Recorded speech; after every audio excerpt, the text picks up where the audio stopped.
আজকে আমি বাড়িতে পড়ে থাকা পুরনো তেলের বোতল দিয়ে সুন্দর একটি ফুলদানি বানাবো। এর জন্য সবার প্রথমে বোতলের মুখে আঠা লাগিয়ে অন্য একটি বোতলের কাটা মুখ এনে লাগিয়ে দিতে হবে। তার সাইডে পেপার টেপ লাগিয়ে দিতে হবে ভালোভাবে, যাতে এটা নড়াচড়া না করে। পেপার টেপ লাগানো হয়ে গেলে আমি যেভাবে আঠা দিয়ে বোতলের গায়ে পেপার লাগাচ্ছি, তোমাদেরও এইভাবে লাগাতে হবে।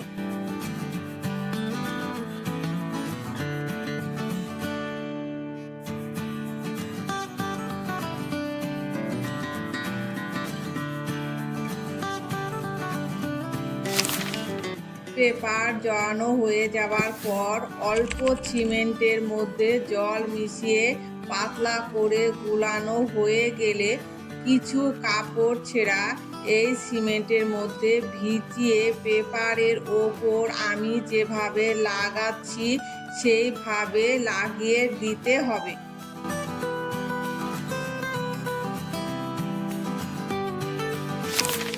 কাপড় শুকিয়ে যাবার পর আর একবার সিমেন্ট ব্রাশ দিয়ে ভালো করে সারা গায়ে আমি যেভাবে লাগাচ্ছি সেইভাবে লাগিয়ে দিতে হবে। 4-5 ঘন্টা হয়ে যাবার পর সিমেন্টের মধ্যে অল্প অল্প করে জল মিশিয়ে ভালো করে আঠালোভাবে গুলিয়ে নিতে হবে।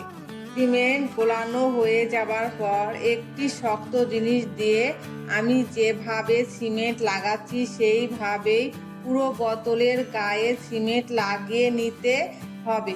যদি এইভাবে কাজ করতে অসুবিধা হয় তাহলে হাত দিয়েও কাজ করা যেতে পারে, কিন্তু বেশিক্ষণ খালি হাতে সিমেন্টের কাজ করা যাবে না, এতে হাত নষ্ট হয়ে যাবার সম্ভাবনা থাকে।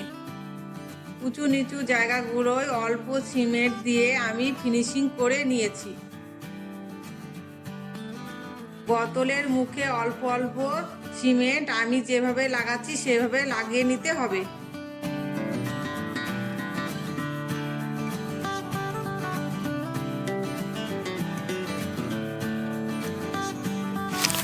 ছ থেকে 7 ঘন্টা পর যখন সিমেন্ট ভালো করে শুকিয়ে যাবে, তারপর সিরিজ কাগজ দিয়ে পুরো গাটা ভালো করে ঘষে মসৃণ করে নিতে হবে।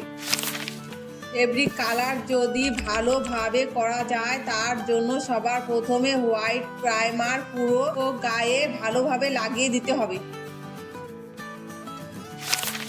আমার এই ডিজাইনটা পছন্দ হয়েছে তাই আমি এই ডিজাইনটা করেছি। তোমাদের যদি অন্য ডিজাইন পছন্দ হয়ে থাকে তাহলে ওই ডিজাইনটাও তোমরা করতে পারো। পর পুরো গায়ে লাল ফেব্রিক কালার করে দিয়েছি। রং শুকিয়ে যাওয়ার পর সোনালি কালার দিয়ে ফুলগুলোকে রং করে দিয়েছি। এখানে রং করার সময় সাবধানে রং করতে হবে।